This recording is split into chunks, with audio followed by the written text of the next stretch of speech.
বকুলতলীয়া গাঁৱলৈ এইবাৰ পূজা নাহে।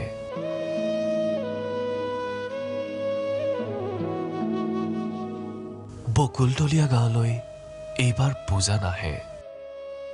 নিয়ৰ পানীয়ে চুলো ছটিয়াই মচি দিয়া নহয় টিবি অহাৰ বাট।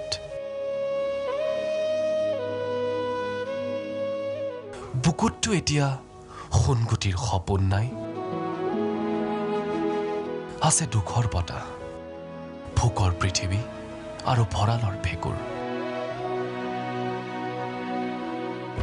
বাৰিষা নদীখন চণ্ডাল হৈ আহিছিল।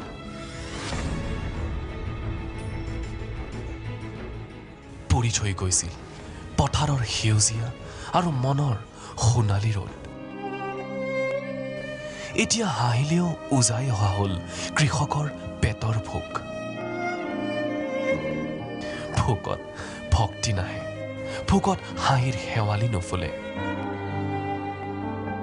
যোৱাটো খৰাঙত আত্মহত্যা কৰা কৃষকৰ পৰিয়ালৰ কান্দোন আৰু উচুপনিৰ শব্দবোৰ জুপুকা মাৰি বহি থাকে আলিবাটৰ কেঁকুৰিবোৰত।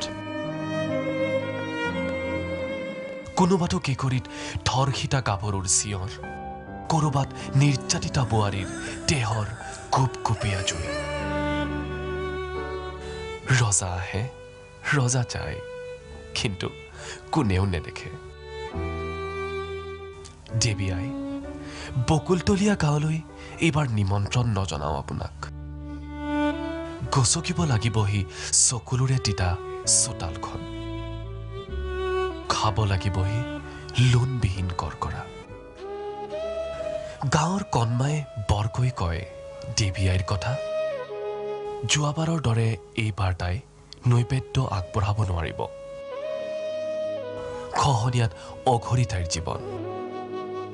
খাদ্যাভাৱত চিয়া হৈ পৰিছে তাইৰ দুভৰি।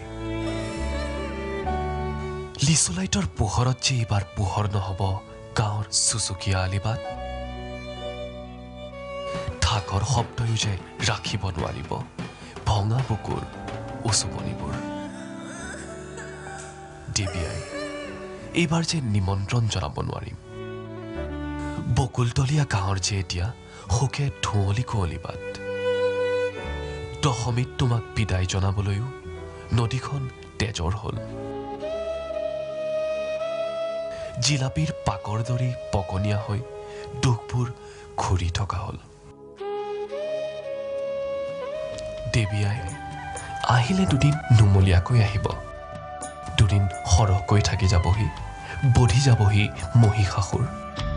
কি জানিবা আহে সুখৰ বৰষুণ, কি জানিবা ফুলি উঠে ৰূপৰ পদুম।